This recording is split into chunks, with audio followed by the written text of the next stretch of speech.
Hello friends, welcome to Vishwavidya classes.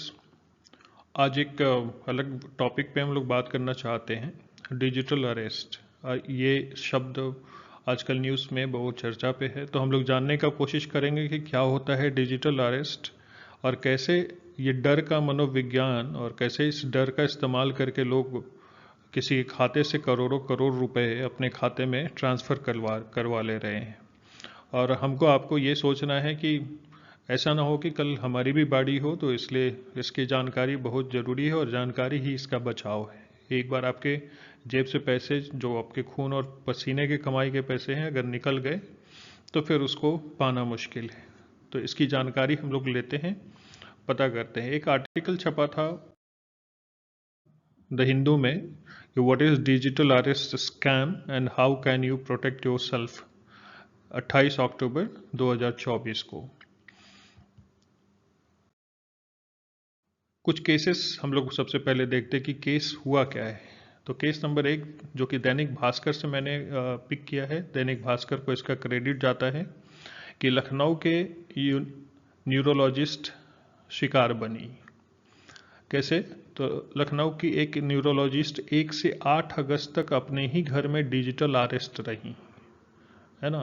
अब सोचो कि कैसे लोग ऑनलाइन किसी को इस तरीके से अरेस्ट करके घर में बिठा दे रहे हैं। 2 दिन में 7 खातों में 2.81 करोड़, सोचो कितना बड़ा अमाउंट है।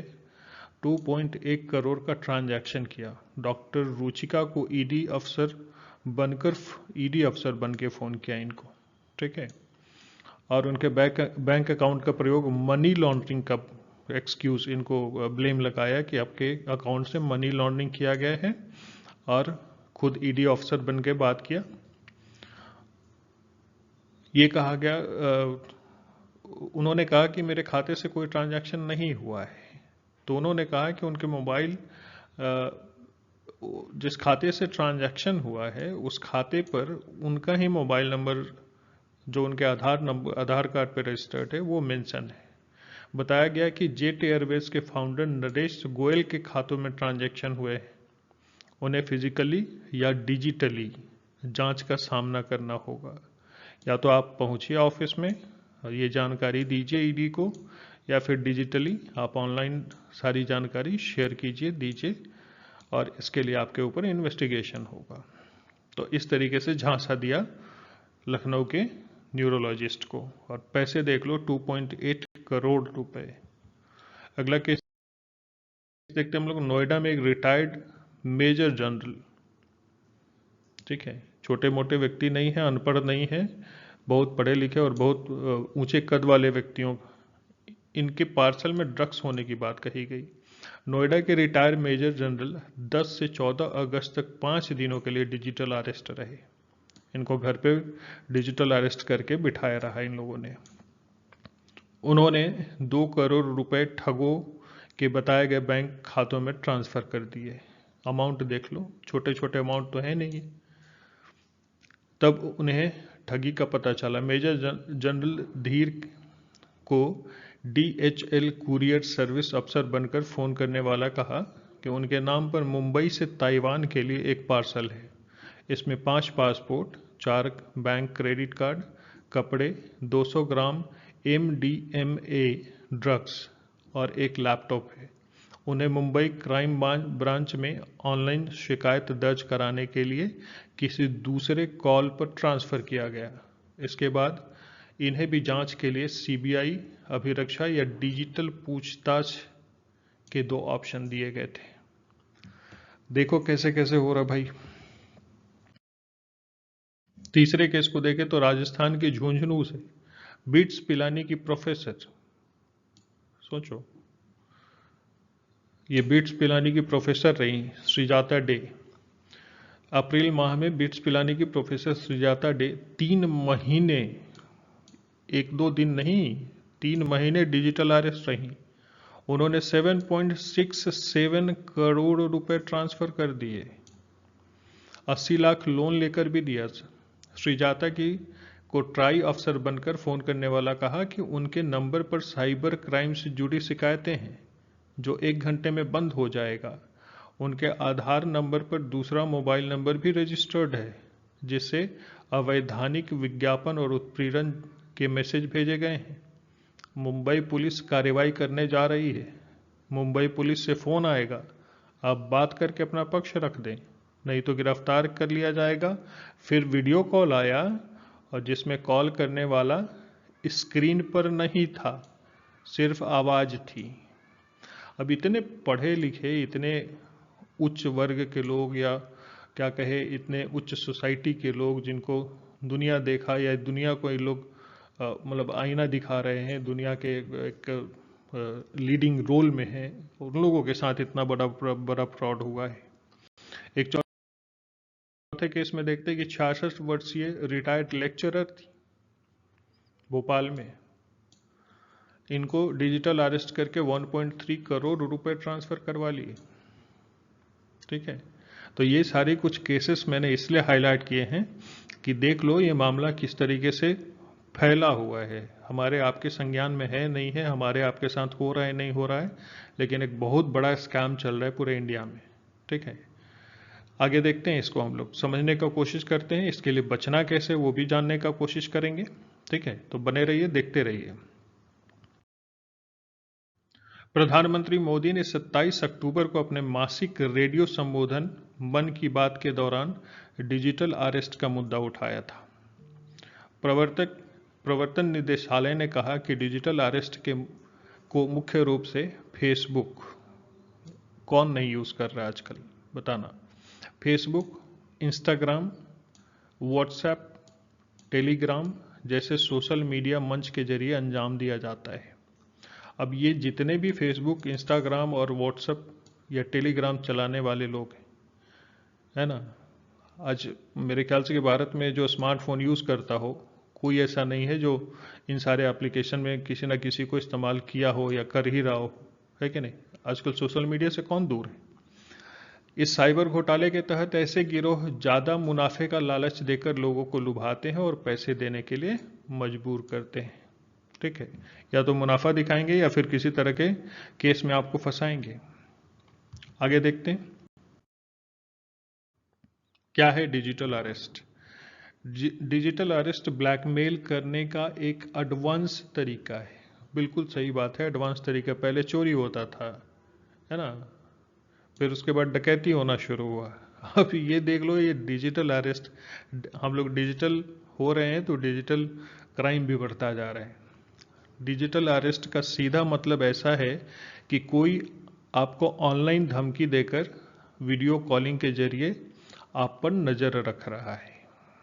ठीक है, डिजिटल अरेस्ट के दौरान साइबर ठग नकली पुलिस अधिकारी ये बोलेंगे कि मैं पुलिस अधिकारी हूं, या फिर किसी भी पुलिस डिपार्टमेंट का हूं, सीबीआई हूं, सीमा शुल्क अधिकारी, या फिर न्यायाधीश, जज भी बन जा रहे लोग, बनकर लोगों को धमकाते हैं और अपना शिकार बनाते हैं।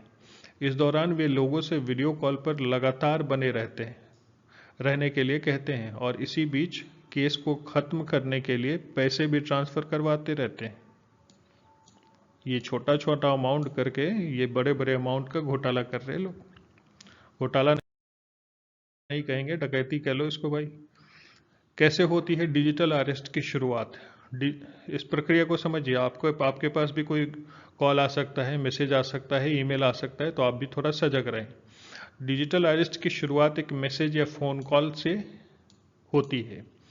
डिजिटल अरेस्ट करने वाले ठग लोगों को फ़ोन करके कहते हैं कि वे police department, income tax department से बात कर रहे हैं। ये कहते हैं कि आप पैन और आधार का इस्तेमाल करते हुए तमाम चीज़ों को खरीदी गई हैं या फिर मनी लॉन्ड्रिंग की गई है। मैं कुछ भी ब्लेम लगाएंगे आपको, है ना।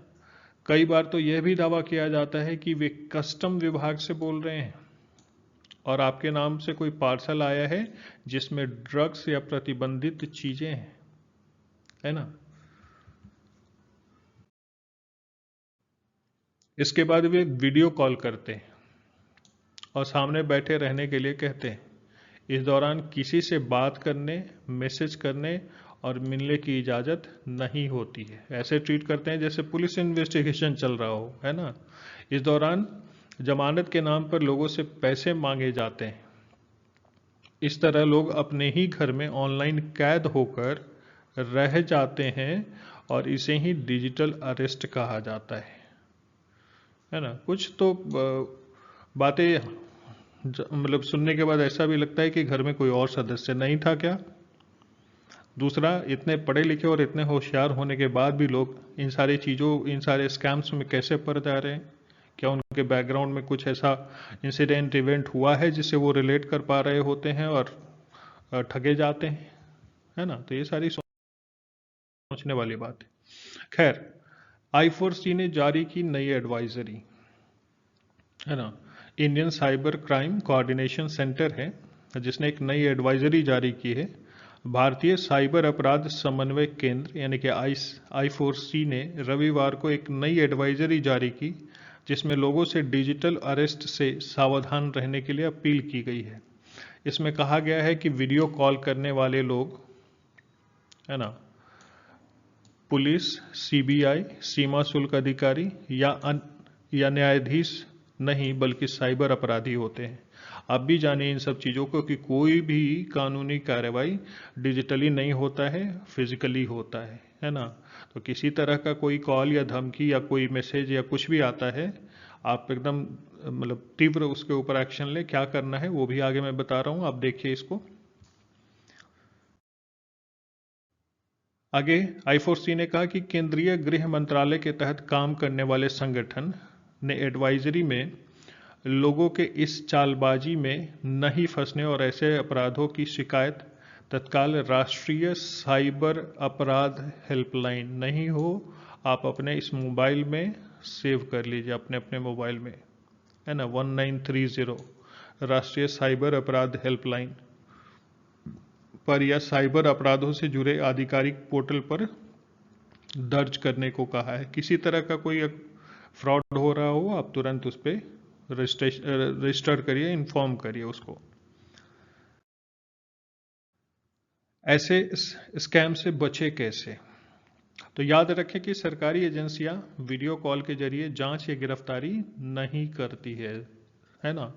ये सारे सरकारी पुलिस अधिकारी और न्यायाधीश बन के जो लूट रहे हैं, तो आप जानिए इन सब चीज़ों को कि कोई भी सरकारी एजेंसियां जांच या गिरफ्तारी वीडियो कॉल पर नहीं करती है ना। उसके लिए बजाबते, अगर जैसे आप सुनते होंगे कि कोर्ट का वीडियो कॉन्फ्रेंसिंग पे चल रहा है, बजाबते बहुत सारी कार्यवाही होते हैं, उसके बाद ये परमिशन होता है। अपनी निजी जानकारी किसी के साथ साझा ना करें, है ना। हम आप, है ना, रोड पे चलते किसी को 2 रुपये 5 रुपये देने से हिचकते हैं, तो फिर अपनी प्राइवेसी, अपना जो जो इम्पोर्टेंट चीज़ें हैं, आधार, पैन, है ना, पिन कोड, OTP, ये सारी चीज़ें क्यों शेयर करते हैं? नहीं शेयर कर सकते।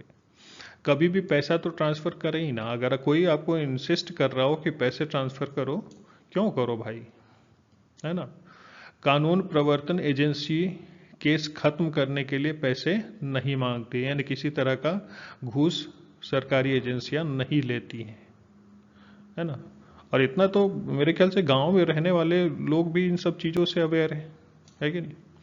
किसी भी संदिग्ध कॉल की सूचना तुरंत स्थानीय पुलिस, हमेशा ध्यान रखो, किसी तरह का फिशी या किसी तरह का सस्पिशियस आपको लग रहा हो तो अपने स्थानीय, और मान लो साइबर पुलिस स्टेशन नहीं हो, लेकिन जो भी आपके यहाँ लोकल पुलिस स्टेशन हो उसमें जाकर इसका शिकायत कर सकते हैं। साइबर क्राइम हेल्पलाइन 1930 पर शिकायत कर सकते हैं कॉल करके, या फिर आप ईमेल कर सकते हैं cybercrime.gov.in पे जा करके अपने शिकायत को दर्ज करा सकते हैं। तो ये चीज़ें आप कम से कम इन सारी चीज़ों को तो सेव कर लीजिए, या फिर इसका फ़ोटो खींच के आप रख लीजिए, है ना। आपको लगे कि अरे यार इतना बड़ा संपत्ति ना मेरे पास है ना, तो आप समझिए कि साइबर क्राइम की शुरुआत एक दिन की चीज़ नहीं है। हमारे आपके मुझे याद है कि बहुत सारा ऐसा इंसिडेंट हुआ है जिसमें लोग बहुत परेशान थे कि मेरे खाते से 200 रुपये कट गए, 500 रुपये कट गए, 2000 कट गए। That is the part of cyber crime, है ना। Be aware of that. चलिए आगे देखते हैं। यदि आपको ऐसे कॉल आता है तो सबूत के तौर पर बातचीत को रिकॉर्ड करें या फिर स्क्रीनशॉट लें। सबसे पहले तो अननोन कॉल अगर आए तो उसको अवॉइड कर दो भाई, क्या ज़रूरत है है कि नहीं? ये हेल्पलाइन नंबर है 1930, 24/7 काम करती है। खुद भी जागरूक रहें और लोगों को भी जागरूक बनाएं। मैं उन सभी जागरूक लोगों से अनुरोध करूंगा कि जो भी इस वीडियो को देख रहा हो, कम से कम अपने अड़ोस पड़ोस 2-4 लोगों को तो इसके बारे में जानकारी दे, क्योंकि पता ना कब किसके साथ क्या हो, है ना। सतर्कता ही बचाव है। अनजान नंबर से आता है व्हाट्सएप कॉल। कॉल में बैकग्राउंड नज़र आता है पुलिस स्टेशन के जैसा। फिर घर के किसी सदस्य के ड्रग्स या रेप जैसे केस में फंसाने का डर दिखाया जाता है। इसके बाद घर में कर लेते हैं कैद, करते हैं online monitoring, bank account seize करके गिरफ्तार करने जैसी धमकी दी जाती है। एक फेक ऐप डाउनलोड करवाकर फॉर्म भरवाया जाता है। इसके बाद डमी अकाउंट में पैसे ट्रांजैक्शन करवाया जाता है। ऐसे कॉल से घबराए नहीं, तुरंत साइबर हेल्पलाइन 1930 पर सूचना दें। आप जितने सजग रहिएगा, जितने जानकार रहिएगा, उतने आपको इस नुकसान से डरने की बात नहीं है। जनहित में सूचना पुलिस, ईडी या कोई अन्य सरकारी एजेंसी इस तहत कार्रवाई नहीं करती है। भारत में साइबर अपराध जो 10 देशों का सूची दैनिक भास्कर के तरफ से पब्लिश किया गया था, वहां से लिया गया है। Credit goes to Dainik Bhaskar कि रूस सबसे नंबर 1 पे है। ठीक है, रूस है, यूक्रेन है, चीन है, अमेरिका है, नाइजीरिया है, रोमानिया है, नॉर्थ कोरिया है, ब्रिटेन है, ब्राज़ील है, और उसके बाद 10वें नंबर पे हम हैं, भारत। ठीक है, चलिए, तो कहने का मतलब ये है कि ठीक है, ये सारी चीज़ें चल रही हैं, हो रही हैं, लेकिन इसका सिर्फ एक ही उपाय है, सजग रहिए, है ना, जागरूक रहिए, लोगों को जागरूक बनाइए, और उस समय का इंतज़ार नहीं कीजिए कि मेरे साथ नहीं हुआ है, मुझे क्या फ़र्क पड़ता है। आप उस समय के इंतज़ार में नहीं बैठिए कि आपके साथ भी कुछ हो, है ना। That is very painful. आप यकीन करिए कि किसी के खून पसीने के 66 साल की महिला जिसने जीवन भर के खून पसीने की कमाई को इकट्ठा किया होगा, उसके सारे पैसे लूट गए। समझ रहे चीज़ को? टेक केयर, जागरूकता फैलाइए, यही एक बचाव है। आप सभी से निवेदन है। ठीक है, थैंक यू।